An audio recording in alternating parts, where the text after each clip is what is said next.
నియోజకవర్గానికి 3,500 ఇస్తే మా గూడాలలోకి వచ్చేటప్పటికి మాకు సరిపోయినన్ని ఇండ్లు రావు, మీరు ప్రత్యేకంగా దృష్టి పెట్టురని ఈ ఆదిలాబాద్ గూడాలకు సంబంధించిన పటేన్లందరూ నా దగ్గరకు వచ్చారు.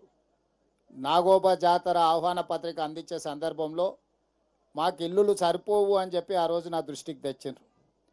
ఎంబడే గృహ నిర్మాణ శాఖ మంత్రి శ్రీనివాస్ రెడ్డి గారిని, అధికారి గౌతమ్ను, చీఫ్ సెక్రటరీ గారిని పిలిచి గూడాలలో ఉన్న ఐటీడీఏ ప్రాంతంలో గూడాలు కానీ ఆదివాసీ నివసించే ఏ ప్రాంతమైనా వాళ్ళందరికీ ఇండ్లు ఇవ్వాలన్న ఆలోచనతోనే గూడాలకే ప్రత్యేకంగా 21,000 ఇండ్లను మళ్ళీ ప్రత్యేకంగా మీకోసం మంజూరు చేసిన.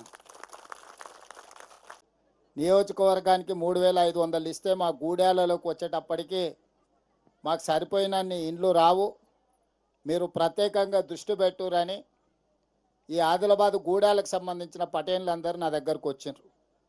నాగోబా జాతర ఆహ్వాన పత్రిక అందించే సందర్భంలో మాకు ఇల్లులు సరిపోవు అని చెప్పి ఆ రోజు నా దృష్టికి తెచ్చారు. ఎంబడే గృహ నిర్మాణ శాఖ మంత్రి శ్రీనివాస్ రెడ్డి గారిని, అధికారి గౌతమ్ను, చీఫ్ సెక్రటరీ గారిని పిలిచి గూడాలలో ఉన్న ఐటీడీఏ ప్రాంతంలో గూడాలు కానీ ఆదివాసీ నివసించే ఏ ప్రాంతమైనా వాళ్ళందరికీ ఇండ్లు ఇవ్వాలన్న ఆలోచనతోనే గూడాలకే ప్రత్యేకంగా 21,000 ఇండ్లను మళ్ళీ ప్రత్యేకంగా మీకోసం మంజూరు చేసిన.